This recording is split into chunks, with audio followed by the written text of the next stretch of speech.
Hey everyone, it's Linnea. Today I'm going to be using some of the new Rina Designs Glitz glitter gels and as well as the Deco Transfer Gel Blanco to create some fun Easter cards. So to start off with here, I have a stencil from Pink and Main. It's the 4-point stars stencil. You can use any stencil for this technique. I just liked this pattern. So I'm going to spray the back of it with some pixie spray. And then I'm going to grab my Deco Transfer Gel Blanco. Now, I do want to make sure I'm using the Blanco. I realized I grabbed my Duo gel. The difference is the Blanco has this white lid, so it's easily identifiable. But when I'm using the enamels, I like to use the Blanco, and you're going to see why in a bit. But basically, it's because this gel stays white. The Deco Transfer Gel Duo dries clear. So you can use it with the enamels on light colored cardstock, but I still prefer the Blanco Transfer Gel because this color that it is now, that's how it's going to be when it's dry. And the enamel transfer sheets are slightly translucent, so that's why I like to use the Blanco gel. Okay, so I'm using the same stencil. I took it over to my sink and just gave it a quick wash real quick. And now I'm going to use the Rina Designs Neon Glitz Glitter Gels. This one here is the Hello Yellow color, and I'm also going to be using the Orange Glow color. So I just kind of scoop some out with my stencil pal, and I like to use more than what is necessary. You're going to see me use a whole bunch on here, and that's just because I like to use more. It's easier for me to spread it on if I use more versus than if I spread less. So if I just get a little bit of the Glitz glitter gel on here, it kind of is uneven to spread, and sometimes I have gaps in my coverage. But I do want to mention that I use all of this Glitz glitter gel. Like you can see me here scraping my work surface. I had somebody comment on one of my videos how wasteful it is to use excess of these products, and I want you to know that even though I may put excess onto my project originally, I save every last bit of this because this is precious to me. These are my craft supplies and I love them. So yes, I do start out with using a lot of these products, but then I will scrape my stencil and my work surface and make sure that I get every bit of that excess back into the jar to use for a later project. Okay, so I did all 4 of those backgrounds, 2 with the Deco Transfer Gel Blanco, and then 1 with the Orange Glow Glitz Glitter Gel, and 1 Hello Yellow Glitz Glitter Gel. Set them aside to dry.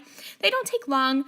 I let them dry for probably about 2 hours, and while they were drying, I decided to stamp some little peeps. Now, these are from the Simon Says Stamp, My Kind of Peep stamp set, which I didn't know until after I recorded this video. I believe that this stamp set is retired, but you can use any Easter images that you like, and there are a bunch of Peep stamp sets on the market.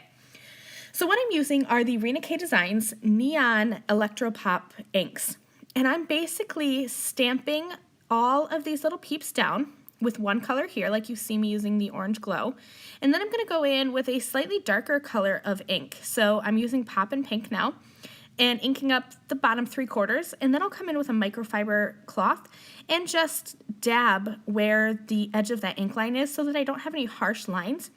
Now here I'm using the purple color, and then I'm just going to do the same thing. I just inked up the bottom of these little peeps, wiped away a little bit or dabbed away a little bit of that ink with my cloth, and then stamped again, and I stamped and die cut a whole bunch of those for my cards.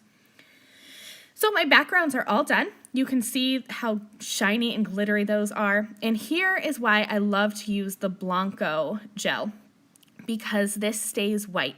So like I said, these Electro-Pop Neon Enamel Transfer Sheets, you can see here, they're kind of a little bit translucent, meaning you can see through them. That's why it's really important and why I like to use the Blanco Transfer Gel, because when I put this into a carrier sheet and run this through my laminator, you're going to see that the white makes these colors stay true. If I use the Duo gel, it would work because I am using a light colored cardstock. Definitely need to use the Blanco gel if you're using dark cardstock, but I even prefer it even on this white cardstock. And I do want to mention there are 2 sides to these enamel transfer sheets. One is shiny and one is dull, you want to put these on with the shiny side up so that when you peel this back, you have this fun like gumball candy texture left behind. It's shiny and pretty, and I absolutely love it. So these are the Screamin' Green and the Poppin' Pink colors. And so between the enamels and the glitz, I have all 4 colors of these neon things. So I also want to mention, since we're talking about conserving our products, I keep these background panels. I mean, most people would probably throw them away. I don't. I have a little shoebox where I keep my foils and my enamel and my flock transfer sheets that I've used already. And then I will just glue them onto a card base and use them for backgrounds later on. So I am doing the unimaginable right now. I am going to take all of these panels and I'm going to trim them down into strips. I ended up doing about 1/2-inch strips for all of these backgrounds. So I just went through and I found it was best to use a guillotine trimmer versus a wire trimmer. I have both kinds and I prefer both for different types of projects, but for these I found that since they have some grit to the backgrounds, I liked the guillotine trimmer. They just gave me cleaner edges.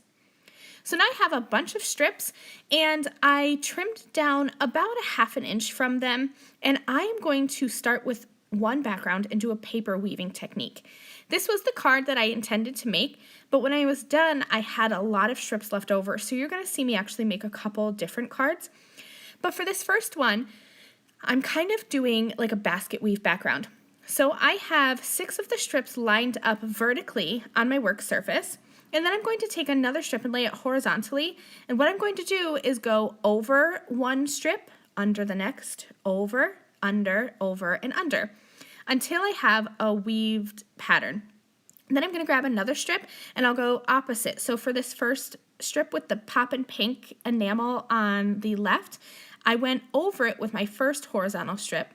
So for my second one, I'm going to go under. So I'll go under the pink, over the orange, under the green, over the yellow, under the pink, and over the orange. And I'm just going to alternate these back and forth so that I have a grid weave here. Once I got 3 of these horizontal pieces in, it got a little bit easier to work with because the pieces kind of held in place a little bit better. They started to interlock and weave together, and it made it a lot easier. As I went, I found that it was also easy to use some liquid adhesive. My favorite is the iCraft Ultra Bond liquid adhesive. This is going to adhere onto all of these textured surfaces very well. So between the enamel transfer sheets and then the Glitz glitter gel, these are really textured strips that I have. And I found that the iCraft Ultra Bond liquid adhesive really held on strong. And it helped me to use my grid mat as well to make sure I was kind of getting all these pieces straight.